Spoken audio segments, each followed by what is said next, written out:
భారతదేశంలో కాదు, ఈ భూ ప్రపంచంలో ఎక్కడా కూడా ఇంతకంటే నీచమైనటువంటి ప్రభుత్వాన్ని ఎప్పుడూ చూడలేదు, భవిష్యత్తులో కూడా చూడరు.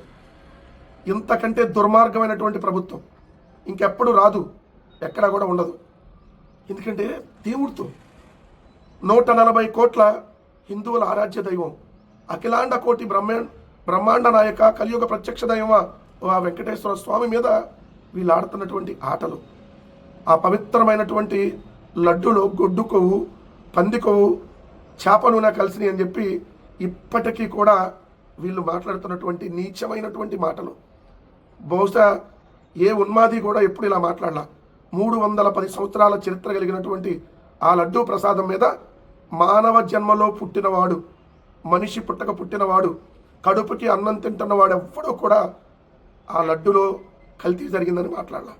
కానీ ముఖ్యమంత్రి, ఉప ముఖ్యమంత్రి, మంత్రులు, ఇంకా చూడండి జంతువులకు కలిసింది, ఇదిగోండి అంత పర్సంటేజ్ ఉంది, ఎంత పర్సంటేజ్ ఉందని చెప్పి వీళ్ళు ఇంకా ప్రజల మెదడులోకి విషయాన్ని ఎక్కించేటటువంటి ప్రయత్నం. రాజకీయంగా పుట్టగతులు లేకుండా ఆల్రెడీ పోయారు కాబట్టి ఇప్పటికే అధికారంలో ఉన్న ఒక్కడి మొహాన్ని కూడా చిరునవ్వు లేదు. నిన్న 9 మంది లైన్గా కూర్చొని ప్రెస్ మీట్ పెట్టారు. ఆ ప్రెస్ మీట్ సారాంశమే ఈరోజు ఆ ఈనాడు ఆంధ్రజ్యోతిలో బ్యానర్ వేయటం. తెలుగుదేశం పార్టీ రాష్ట్ర అధ్యక్షుడు, జాతీయ అధ్యక్షుడు, ఏదైతే జనసేన అధ్యక్షుడు, బీజేపీ రాష్ట్ర అధ్యక్షుడు, ముఖ్యమంత్రి, ఉప ముఖ్యమంత్రి, మంత్రులు మొత్తం 9 మంది కూర్చుంటే ఒక్కళ్ళ మొహాన్ని కూడా నెత్తురు సొక్కలేదు. ఎందుకంటే ఆల్రెడీ వీళ్ళు పాపం చేశారనేది ఆల్రెడీ వీళ్ళ మనసులో ఉంది కాబట్టే బయటికి అది రావట్లా. కానీ రాజకీయంగా పూర్తిగా దెబ్బైపోతున్నారు కాబట్టి ఎలాగోలా దాన్ని బయటపడాలి కాబట్టి మళ్ళీ ఈ కుట్రకి రెండో కుట్ర 2.0కి తెరలేపారు. తిరుమల లడ్డుపై కల్తీ కుట్ర 2.0కి తెరలేపింది ఈ ప్రభుత్వం. ఇప్పుడు సిబిఐ వేసినటువంటి ఎస్ఐటి సిట్ పనికిరాదంట, ఆ రిపోర్ట్లు వేస్ట్ అంట. చంద్రబాబు నాయుడు గారు ఏదైతే ఇప్పుడు కమిటీ వేస్తాడంట, వాళ్ళు ఇప్పుడు పందికు 30%, బాత్రూంలో యాసిడ్ ఒక 30%, వీళ్ళ బొందలోకి ఇంకో 30%, ఇంకో 10% ఏదైతే గొడ్డుకోవు, ఇలా అంతా 100% దాటేసి 150% ఇచ్చేస్తారు. ఇప్పుడు వీళ్ళు ఇచ్చేసి అవన్నీ తిన్నారు. ప్రధానమంత్రి మోడీ గారు తిన్నారు, ఉపరాష్ట్రపతి, రాష్ట్రపతులు తిన్నారు, సుప్రీంకోర్టు న్యాయమూర్తులు తిన్నారని చెప్పాలి. వీళ్ళు 1,00,000 లడ్డులు అయోధ్యకు తయారు చేసి గుడ్డు కొవ్వు, పంది కొవ్వుతో కలిపారని ఇప్పుడు రిపోర్ట్ ఇవ్వాలి. వీళ్ళు ఏ మనుషులు మీరని అడుగుతా ఉన్నా.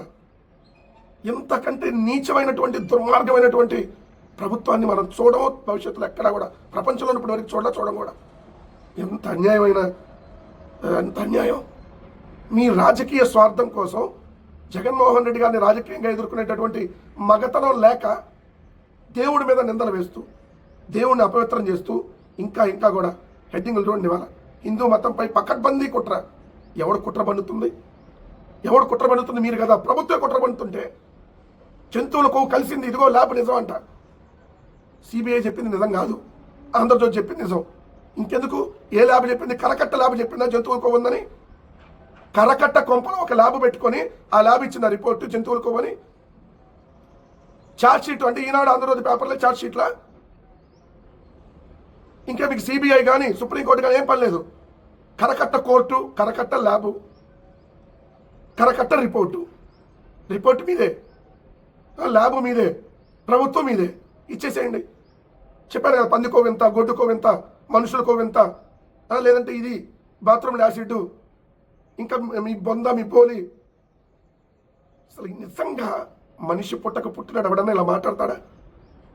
ఇంకా మీరు జంతువులు కోవని చెప్పి హెడ్డింగ్లు పెడుతూ రాస్తున్నటువంటి వార్తలు.